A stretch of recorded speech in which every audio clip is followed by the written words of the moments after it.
A mathematics researcher working in differential geometry and also projective geometry.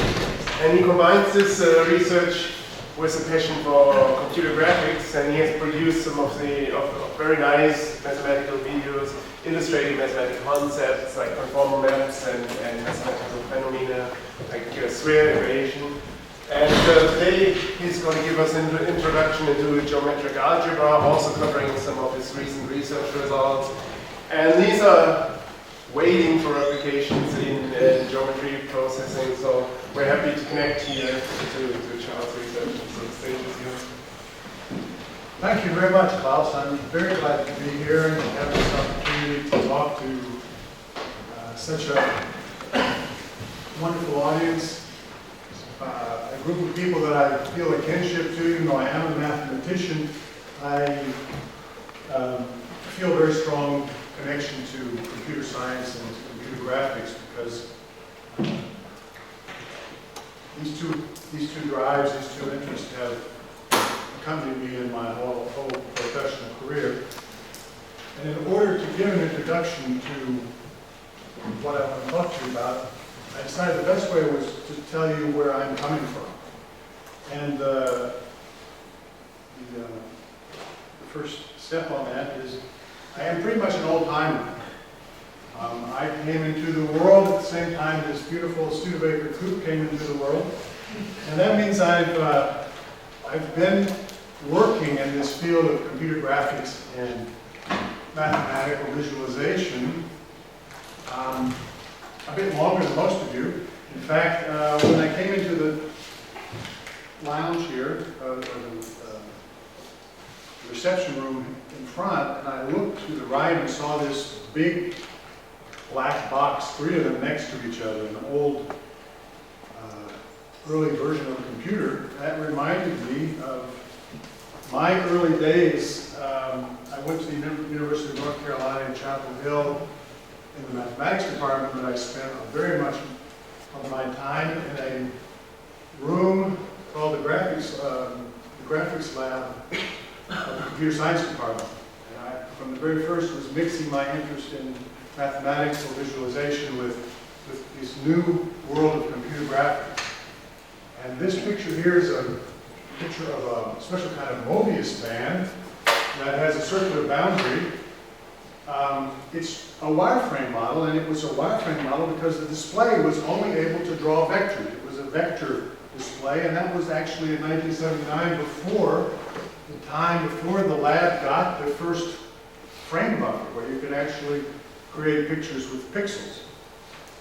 I went on to get a master's degree at the University of North Carolina studying crystallographic groups, or an implementation of wallpaper groups, two-dimensional wallpaper patterns, using this first frame buffer that they had acquired. I must say I've been very fortunate to be involved in very interesting projects throughout my whole career, beginning with this wonderful opportunity at UNC to share my mathematical interest in this first-rate graphics department.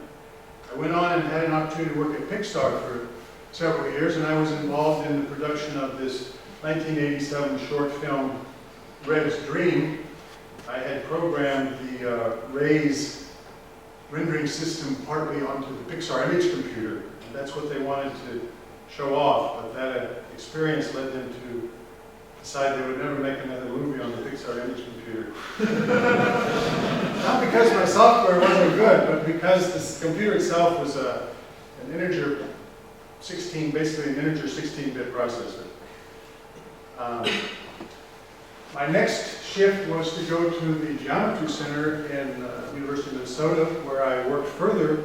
Now I was working with three-dimensional crystallographic groups. This is a crystallographic group in hyperbolic space, so this was the development of my interest in non-Euclidean geometry. At the same time, I was working as the technical director on this movie that we made there with the topologist Bill Thurston was involved with the project, and many other very gifted helpers. So I'm just wanting to illustrate that I have one foot in the mathematical world and one foot very strongly in a applied, practical world of graphics programming and software development. That continued when I made another career move or another shift. I came to Berlin in 2003, and I've been at the TU Berlin for quite a few years until quite recently. This is an example. We've been working on our 3D scene graph called J-Reality. Some of you may have heard of it. It's designed to be a tool to visualize mathematics. It supports non-Euclidean geometries. It supports desktop systems. It supports virtual reality. And I've been a core developer of that since 2004. And I continue my interest in making movies. In 2006, I worked with Professor John Sullivan to make a short movie about his winning entry in the logo contest for the International Mathematical Union. We made a short film about his design that involved the Borromean rings. You might know this famous link of 3 circles. And more recently, I finished a short film, in comparison to a real film, a 15-minute film with Professor Sasha Bobinko on conformal maps.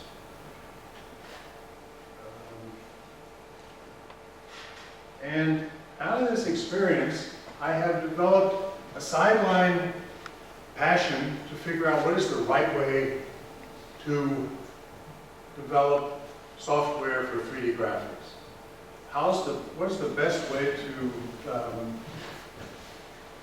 model the mathematical world, the geometry, and put it into a computer form? Almost everything that you've seen, this full history of my project since 1979, has been made using the tools that have been available, which I would describe as the standard toolkit for doing Euclidean geometry. I want to briefly describe what that is, but before that, it's important to understand when I say Euclidean geometry, you might think he's talking about Rn, what we call the Euclidean vector space Rn. I'm not. I'm talking about Euclidean space, which we write E in. And the difference between En and Rn is that Rn has a special point, the origin, and all the subspaces of a vector space share that single point. And there's no parallel lines, and there's no translations. In Euclidean space, on the other hand, we have parallel lines, we have translations, and it's a much bigger, fuller space than Rn. I need to say that now because somehow in computer science circles it has somehow got established that when I say Rn, if I say Euclidean, the guy's talking about Rn, and that's not the case. I'm not talking about a vector space. It's important because that's probably the tricky part about the whole thing I'm talking about is how do you deal with translation. So the standard toolkit is typically what I call PVM. You've got points, you've got vectors, and you've got matrices. And out of these 3 sort of primitive objects, you build up your software, you build up your scene. Lines are just linear combinations of 2 points, or a plane is a linear combination of 3 points. I represent my isometries using matrices, and so on. It's a combination, if I want to put a more sophisticated name for it, it's linear algebra plus vector algebra, modern analytic geometry. But if you've done a lot of programming and you sometimes want to just let your imagination run wild and say, what would I really want to have in my system for doing this program? What would I ideally have? Sometimes you get a little frustrated with just being able to access points, vectors, and matrices.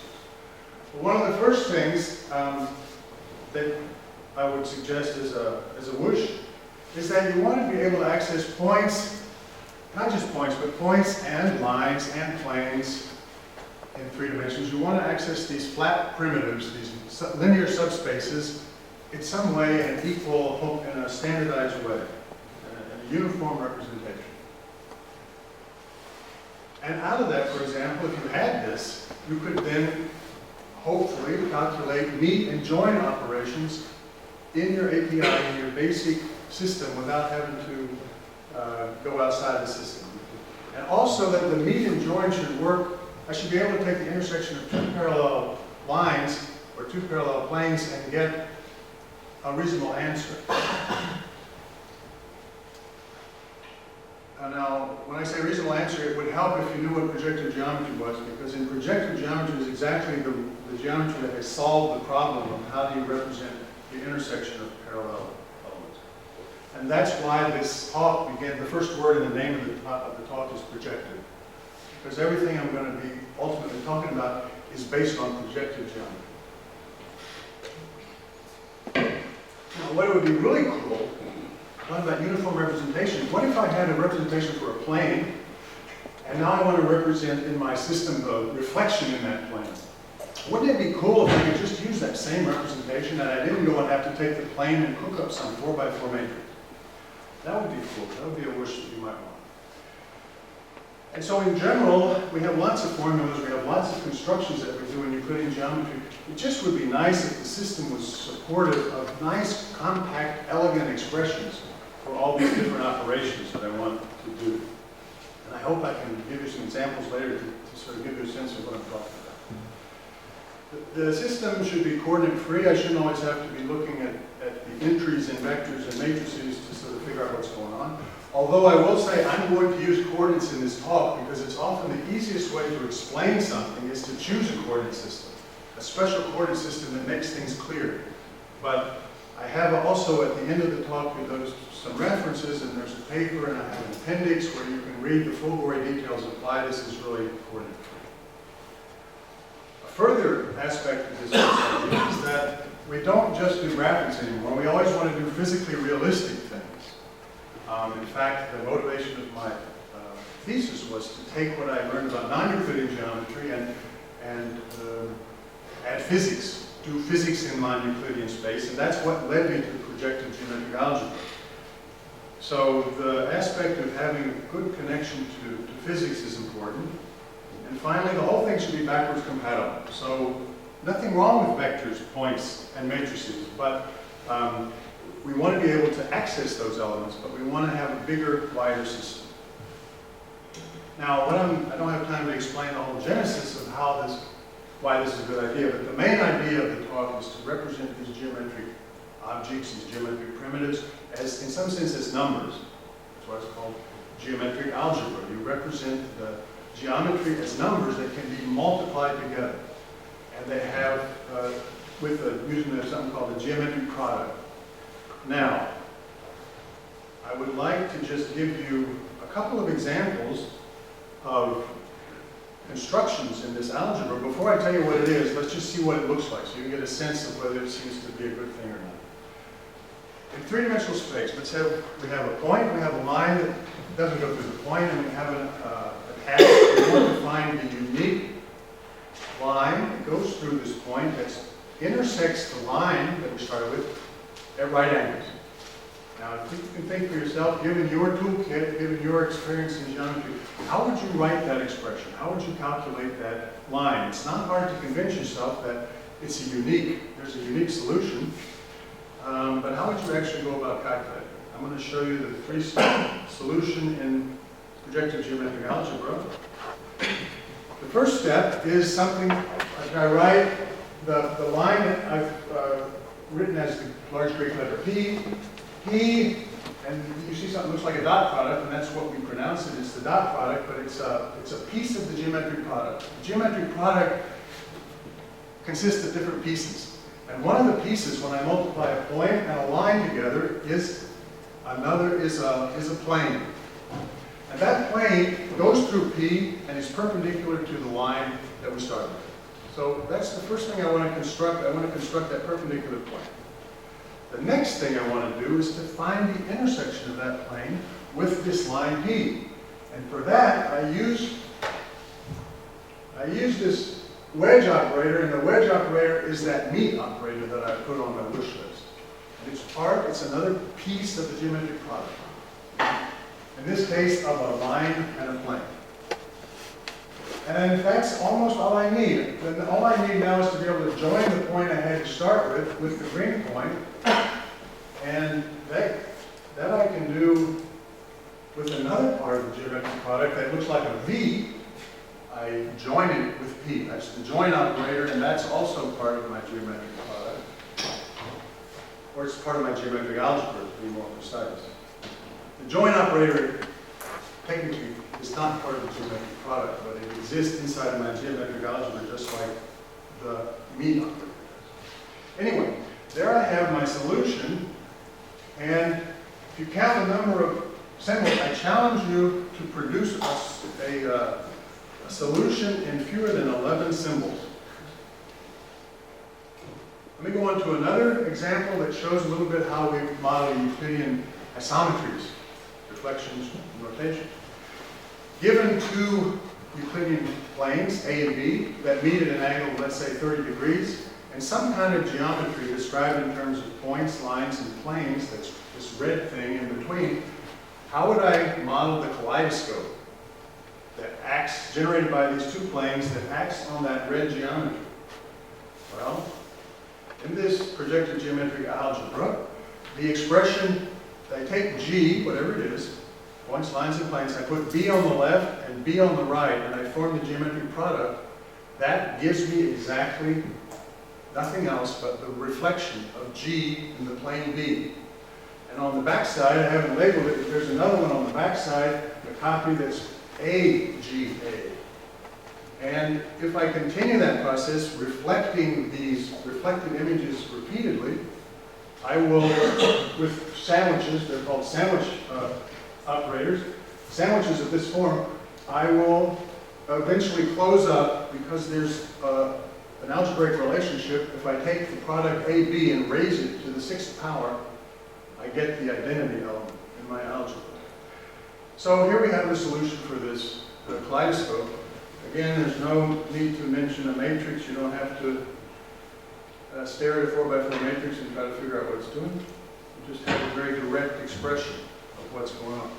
Now I want to turn to try to explain a little more, what is that projective geometric algebra? How did it come about? What is it? If we want to understand that, we need to go back in history into the 19th century, because almost the whole story was already told in the 19th century, but only a few things needed to be done in the last 15 years in order to make it real. First of all come the Quaternions, invented by Hamilton and discovered in 1843. How many people here know what the Quaternions are? Great. Okay, if you know what the Quaternions are, then you're halfway there. You probably saw those sandwiches and you thought, hey, that looks a little bit like how you rotate by using Quaternions to rotate. It's very similar. Let me just give a quick review of the Quaternions, because these are going to be properties that we want to have in our geometric algebra. We have in the Quaternions, we have the imaginary Quaternions. That can be identified with R3, the vector space R3, and also with the points in U3 in that simple way. And we also have the unit Quaternions. That's the Quaternions such that their norm is 1. That means the product of the Quaternion with its conjugate is 1. Those two groups of Quaternions play a very important role. Before I go to the unit Quaternions, just the imaginary Quaternions themselves have a very interesting product. If I take two imaginary Quaternions and multiply them as Quaternions, I get a product. And like I said before, it breaks into two pieces. There's one piece that's the normal Euclidean vector space inner product of the two triples x, y, z, considered as things in R3. And the other part is the cross product, which is a vector. So I get one, and on the one hand, it's scalar, I get the inner product, and I get the cross product.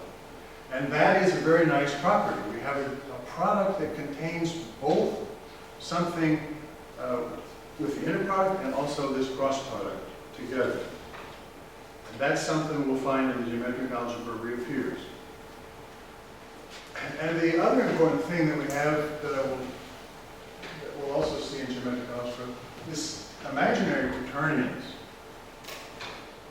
somehow correspond to axes of rotation. And when I exponentiate such a thing, and I use the geometric product to evaluate the exponential map, I land in the unit Quaternions. And it's actually a one-to-one map. So I have a very nice map between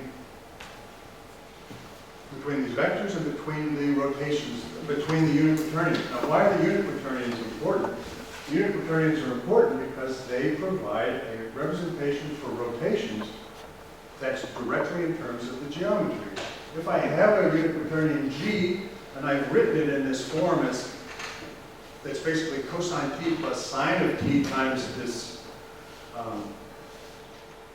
unit vector, then when I make this sandwich operator,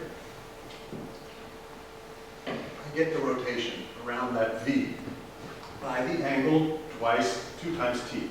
So I don't know how you relate to this fact, but when I first saw that, learned that I could do rotations with this representation, I thought, man, that seems so much more reasonable than making a 3x3 matrix to do the same thing. The same thing goes over, I said we want to be able to have physics also. So the same, I want to indicate how you can do physics with quaternions. You can write the equations for a rigid body, for an Euler top, using quaternion multiplication. Maybe you've seen that before using matrix multiplication, but you can use quaternion multiplication. And you have normal ODEs that you can solve, and the advantage of this representation is that you only have one extra degree of freedom in the unit quaternions. They're a 4-dimensional group, 4-dimensional manifold, and the solution is 3 dimensions. So you only really have to normalize the unit quaternions to solve the equation efficiently. If you look at the numerics of solving these equations when your group is represented by 3x3 matrices, you're in a much more difficult situation. It's not a trivial aspect of the problem. They're not just prettier, they're more efficient. But if we look at our wish list, the quaternions have nothing to do with this uniform representation of points, lines, and planes. They're basically focused on points. They give us a lot of stuff with points, but nothing with lines and planes. And they don't have any representation for translations. This is what I was talking about before. We're working in E3, not in R3, and we need to be able to represent translations. Fortunately for us, the 19th century produced another mathematician, Grassmann, whose focus, well, it's hard to know exactly what he focused on because his book is so sort of difficult to read and he has so many different ideas, but the way he's been remembered and part of his work that I want to focus on today is exactly sort of since orthogonal to what Hamilton did. And what do I want to say about that? Well, before I go to the next slide, what Hamilton missed was this idea of subspaces.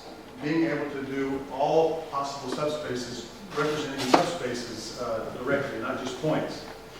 And Grassmann is famous for his Grassmann algebra, which is a way of representing the subspaces of a vector space in the simplest form.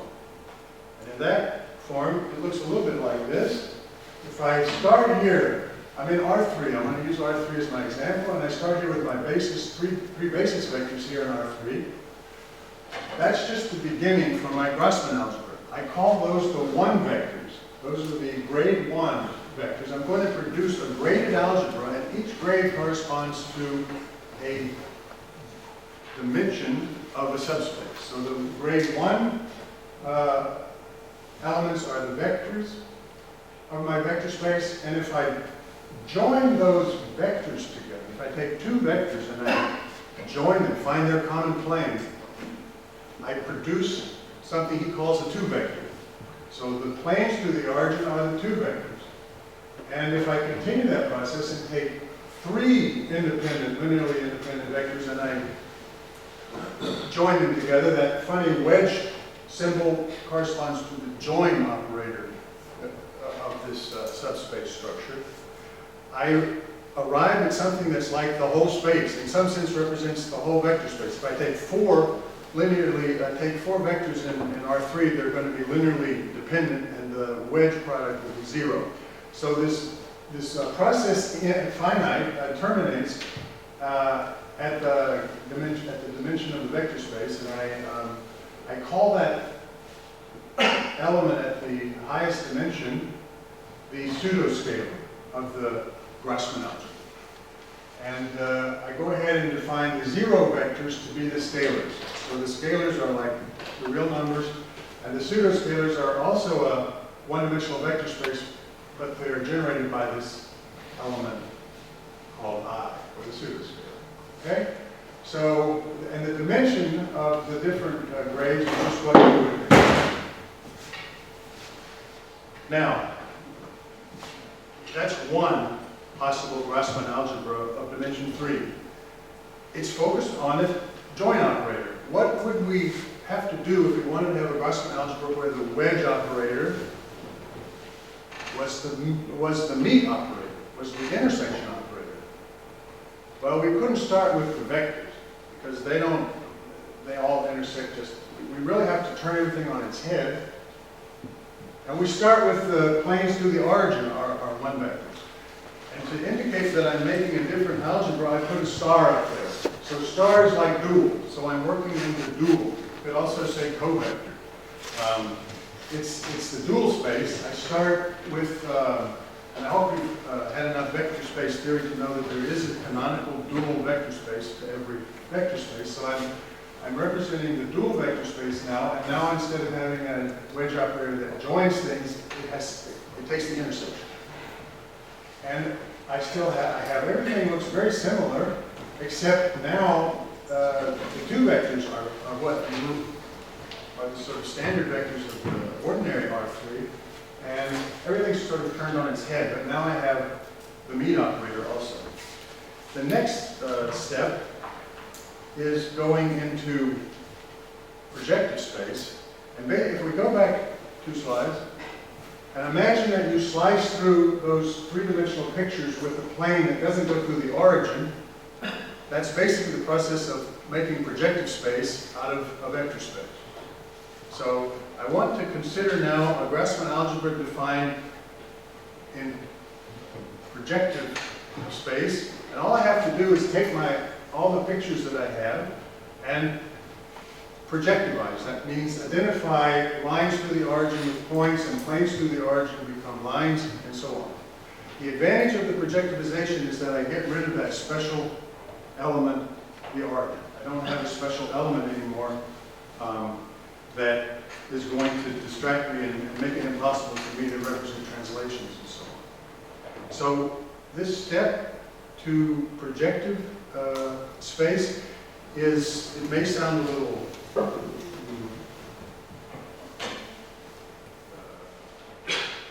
overwhelming, but it's really quite simple. Once you've had some familiarity with homogeneous coordinates or with projective space, it's really quite similar. Everything you can say about the vector space, you can say here, except now instead of talking about vectors, I talk about points. I still join them to produce lines. I now have 3 basis lines in my projective plane. And again, I have a grade 3 object that's called a pseudoscalar.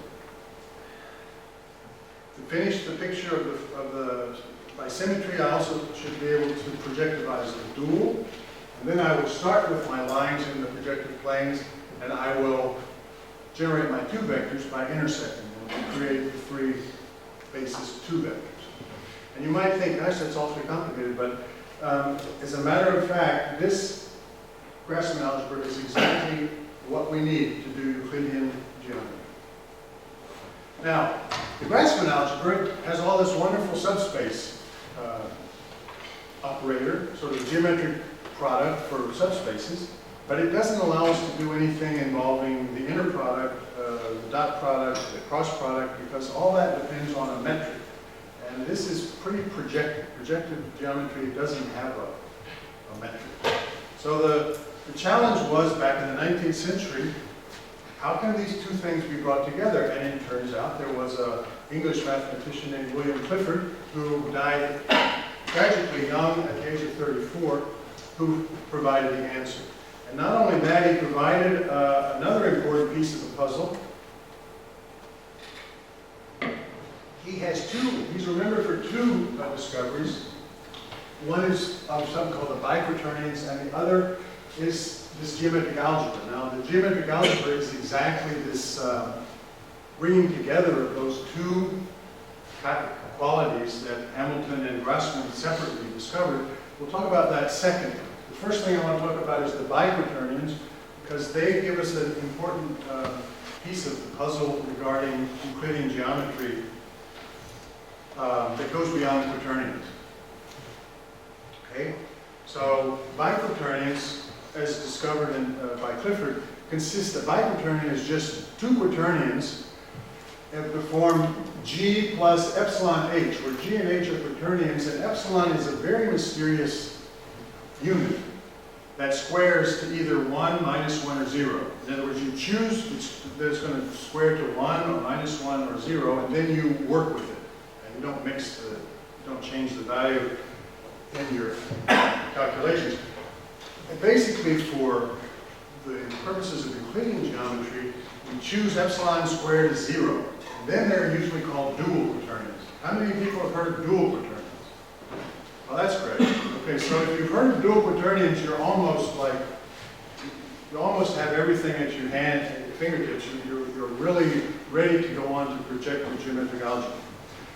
Okay, so what do the dual quaternions do? Well, remember that slide that I showed you with these properties of the quaternions that I wanted to emphasize how useful, how much they went in the direction of geometric algebra. All those properties generalized or are valid for the dual quaternions also in the following context.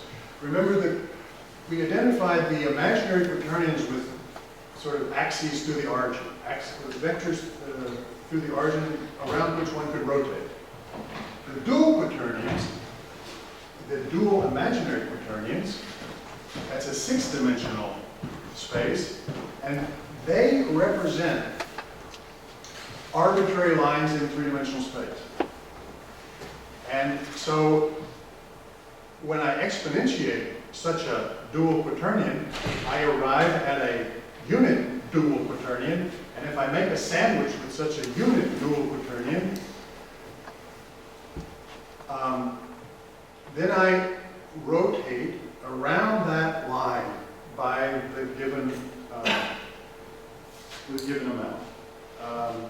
That means I can represent rotations, and not only that, there's a sense in which I can choose my dual imaginary quaternion to not represent a Euclidean line, but what's called a line infinity. You can think of it like the horizon line. And if I exponentiate such a line, I produce something, a unit dual quaternion, that if I put into a sandwich, I don't arrive at a rotation around the line, I arrive at a translation. So exponentiating the horizon line produces the translation that we were looking for, or produces a translation which is sort of a big missing piece of the puzzle up till now. So so that was Clifford's one big contribution, was to establish these dual quaternions do for E3 what the normal quaternions do for R3.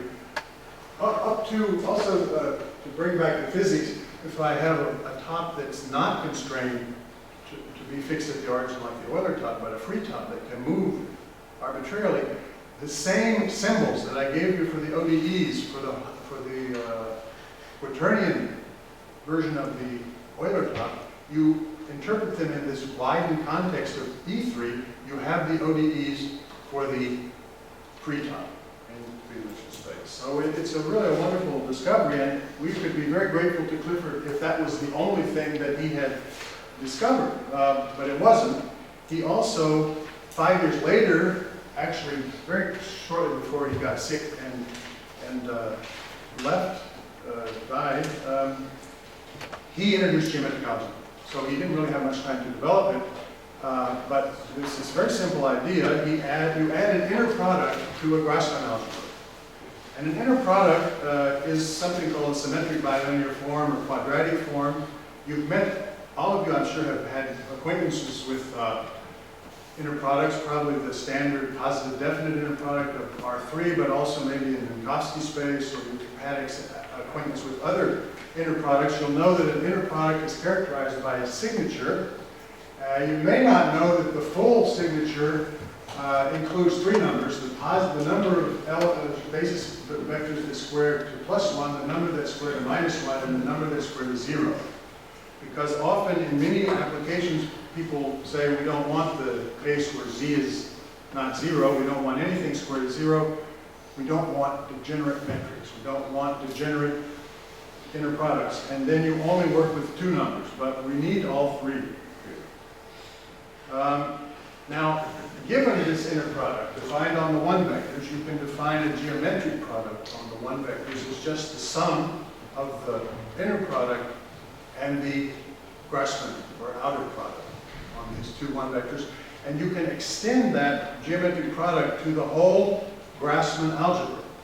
So you arrive at it's a copy of the Grassmann algebra. It's the same entities, the same elements, but the product is richer. There's another aspect to it that's based on this inner product. And we call that a geometric algebra. Notation-wise, there's four different forms based, depending on which of the four Grassmann algebras you are starting. So, but in any case, you put the signature down in the index and you either indicate whether it's dual or not and whether it's projectivized. Now,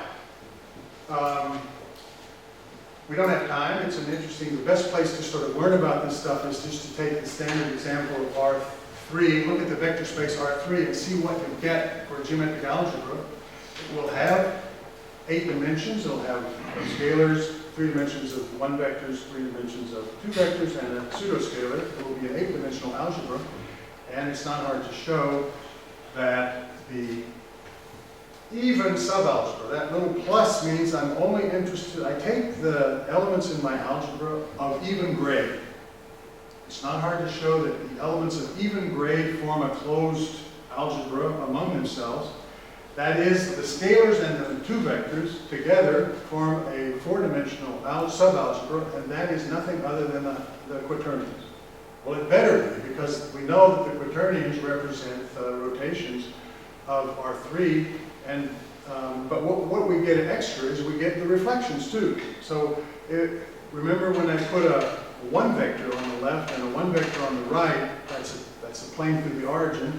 And when I form that product, I will get the reflection in that plane. If I take the product of two reflections together, you'll see it's not hard to see. I get a scalar and a two vector, and that scalar plus the two vector is nothing but a Quaternion, essentially. So that's sort of a verification that this geometric algebra is a good, healthy, kind of natural extension of the Quaternions. And if you, it's also not hard to say if we projectivize that R3, 0, 0, I basically get something that's a geometric algebra for the two-dimensional sphere. You have to be a little careful. It's actually called elliptic. The elliptic plane, which is, you have to take two of them together to get a two-sphere, but essentially you get spherical trigonometry in a very beautiful form. And if I take this signature 2 with 2 pluses and 1 minus, I get, and projectivize it, I get a very powerful model for hyperbolic geometry of the plane. But we're still not where we want to be. We don't get, using the, we still haven't found a geometric algebra for Euclidean geometry. Remember I said that Euclidean geometry includes parallels and includes translations. And we have Biquaternions. We know what the Biquaternions are. If we had a geometric algebra that included the Biquaternions, we would be in very good shape, but we don't. That's the next thing I want to turn to. It's an interesting historical phenomenon that 1879, Clifford died, and after that, he never talked about, he never got to the point of finding the connection between the Biquaternions and the geometric algebra that he had discovered. Which he never found the geometric algebra that included the Biquaternion. And it really took 100 years or more until about in 2000, a robotics professor in London named John Selly wrote a paper in which he based on an exercise that he had read in a book by a guy named Ian Porteous, who had, who somehow had maintained the awareness of what had been done by Edouard Studi, who worked also on Biquaternions. Anyway, Selig realized, aha, there is a way to get about geometric algebra, and I want to quickly sketch how that goes. What we need to do is we have to find the right Grassmann algebra, and we have to find the right signature. And we're going to work in the plane. We want to find the geometric algebra for the Euclidean geometry of the plane. If you recall how you measure angles in R3, you take two vectors, you find their dot product, and that's the cosine of their angle if they're normalized, right? So it should work like that for lines in the Euclidean plane. If I take two lines and I take this inner product, I should arrive at the cosine of the angle between them. If that's the case, however, let's think a little bit more about how do we represent lines in the Euclidean plane? Well, you all know about ax plus by plus c equals 0 is a line. That just means that the line coordinates, we need coordinates for lines. The line coordinates are just the coefficients of that equation, a, b, c. So I have a, b, and c are my coordinates for my line. And what happens if I translate a line parallel to itself, to those coordinates? What effect does parallel translating have on a line ax plus by plus c equals 0? Huh? I heard something that sounded right. C is changed. C changes, but A and B don't change. A and B actually sort of specify the direction of the line. C tells about the distance to the origin, and only C changes. Now what happens to the angle between two lines when I translate one of the lines parallel to itself? Nothing. The angle doesn't change. So those two things together means this inner product, if it's going to give me the angle, it has to ignore the third coordinate. I mean, the third coordinate is irrelevant to the calculation of the angle. And that means that we can't use a non-degenerate metric. The C value, the C component has to square to 0. Yeah, that means we have to use a degenerate metric. And furthermore, remember we're working in the projective model, and our one vectors are lines, not points. So we're working in the dual Grassmann algebra. So at the end, we've just established that we have, this is the desired geometric algebra. It's the projectivized dual geometric algebra with signature 201. It sounds pretty terrible, but it's all based on this very simple geometry. Yeah. Now, what does that give us? Well, this gives us, we can then calculate, if we write our basis vectors out all in terms of the three basis one vectors, we can calculate a multiplication table, but it's too late for that. We don't want to look at that any longer. We don't really need that. We don't really need this either. What we do need now is to talk a little bit about what sort of the anatomy of the Euclidean plane in this situation. I have one plane, one line, one basis line, three basis lines. So I have E0, and I'm going to make that's the line that squares to 0. And if you study projective geometry, you can think about that. Those are the points in infinity. That's the line of infinity. Okay? And if you have any experience with projective geometry. And those points don't belong to Euclidean space. They're sort of the limit of Euclidean plane. The E0, this basis 2 vector, that's the origin. And the E1 and E2, those are directions. Those are the x direction and the y direction. And because in this picture, I can see the ideal line, you could say this is a perspective picture of the Euclidean plane, in which I brought the ideal line, which normally is infinitely far away, into a position where I can see it. And the next thing I want to do is basically calculate some simple products. to sort of give you more of a concrete feel of what's actually going on. Because I know it's a lot all at once if you haven't had this kind of mathematics in your courses to sort of try to understand what is he talking about.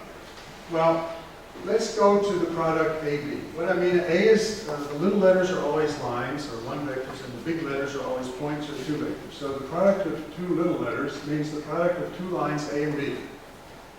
And let's assume these lines are, let's go back here for a second. I need to make a distinction between two kinds of points and two kinds of lines. The line that squares to 0 we want to call ideal. Any line, okay, and all the other lines that square to something non-zero we'll call Euclidean. And just like you can normalize vectors in normal space, you can always normalize the Euclidean point. You can always normalize the Euclidean one vector, which is a line. You can always normalize it to have norm 1. And you can,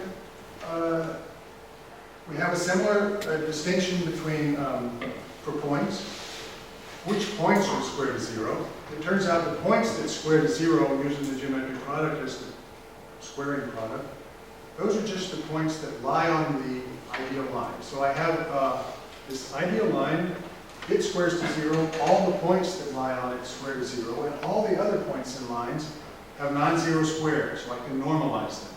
So I can always assume that my, it turns out I can square a point. I mean, a line can always be squared to have norm 1, and a point can always be normalized to have norm, also to have norm 1. And ideal, and I want, if the points that square to 0 I call ideal. You should identify them with tangent vectors, with free vectors. There is no difference in the world between an ideal point in this model and a vector, what we call a free vector or a tangent vector. They're directions. Yeah? They have, they have exactly the same function as vectors. So we have this backward compatibility. We have our vector algebra in our expanded algebra as the line of infinity, or the ideal line. And the one other thing I need to introduce is it's awkward that I can't normalize ideal points. The normal standard norm for an ideal point is by definition 0. It squares to 0. I can't normalize that. But what I can do is say, if it's 0, I shift to another norm. I use the standard, because I said it's like a vector, right? So I really would like to be able to use the standard Euclidean vector space positive definite inner product on ideal points, because they're like directions, and I want to be able to measure their angle and so on. Yeah, so for the ideal points, to get a second norm, I use a second norm, a second inner product, which is based on the standard positive definite signature. That makes a big difference as we move along and see. Right from this first example, how does this, so what is this inner product, what does this geometric product actually look like when I take two Euclidean lines that intersect? So let's just take two Euclidean lines in the plane. They can have one of two relationships to each other. The first is the two Euclidean lines intersect in a Euclidean point. Okay? But we're in Euclidean space. That means there are also things called parallel lines. Where do parallel Euclidean lines meet?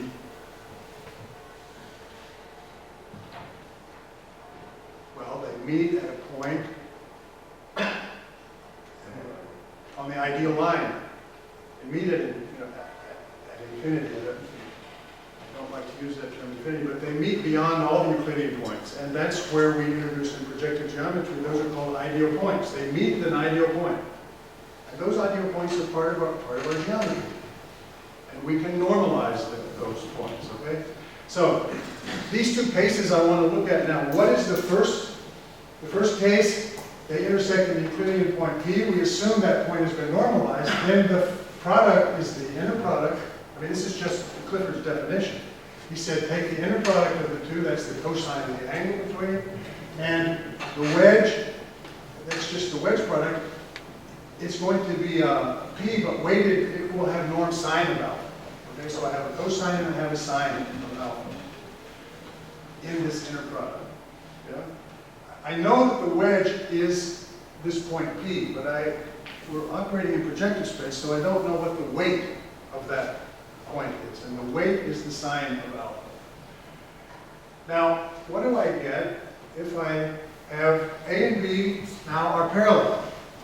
I plug in to the system the condition that A and B are parallel. I know they meet in a normalized, they meet in an ideal point, and if I normalize that ideal point to have ideal norm 1, then it turns out that the product, first of all, that's the inner product is always 1 for parallel lines.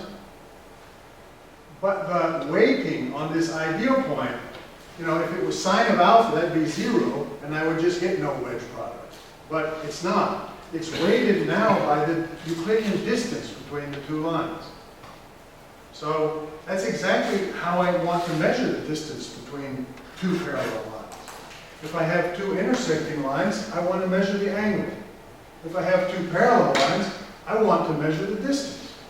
And now I have an algebraic structure that allows us just to calculate this product. It comes back with a scalar and a 2 vector, a point, and all I have to do is look at the answer and say, aha, that's an ideal point, and take the weight, and I have the distance between the lines.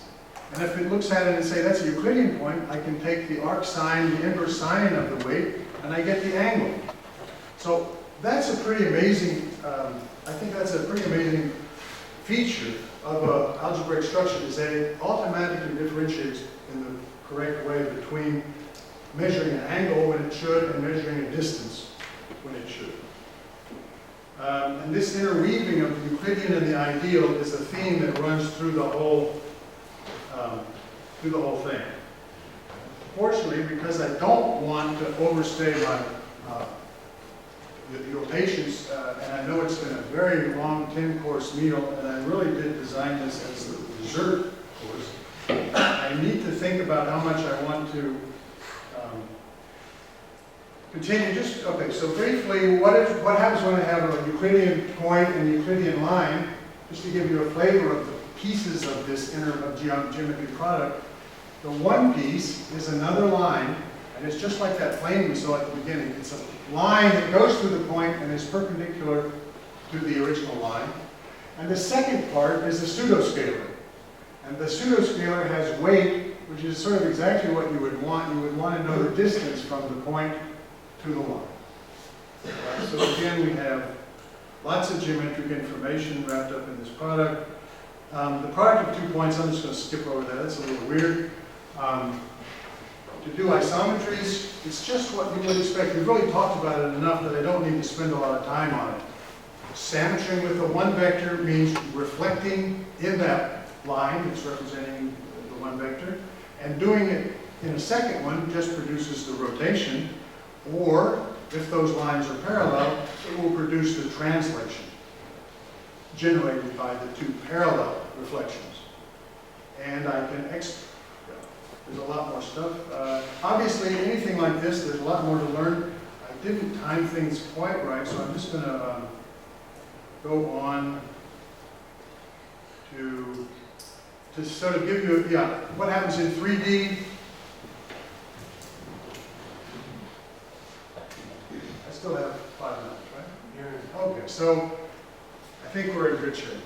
I'm going to just have one last example. I'm going to show you how to do screw motions. I'm going to give you one example from the 3D case. Before I see I actually have time to go over this slide in a little more detail. 3D is obviously the interesting case, right? But it's no way to, the best introduction I think is through the 2D. As we would hope, if I set the signature to 301, then in fact the even subalgebra is nothing else than the dual Quaternions, isomorphic to the dual Quaternions. And that mysterious epsilon, which I did my PhD in 2011, a bit late, but better late than never. And I did it in the theme of rigid body motion in non-Euclidean and Euclidean space, and that's where I got into this whole theory with dual quaternions. That's where I met the dual quaternions, and I was so puzzled by this epsilon. I don't know if you have, people here who know about dual quaternions might have had this experience. I went, what is this thing doing? What is this epsilon? And in fact, if you look at this isomorphism, epsilon maps to the pseudoscalar. So suddenly everything, just the scales fell from my eyes. Suddenly I could interpret everything about the epsilon operator as a geometric thing.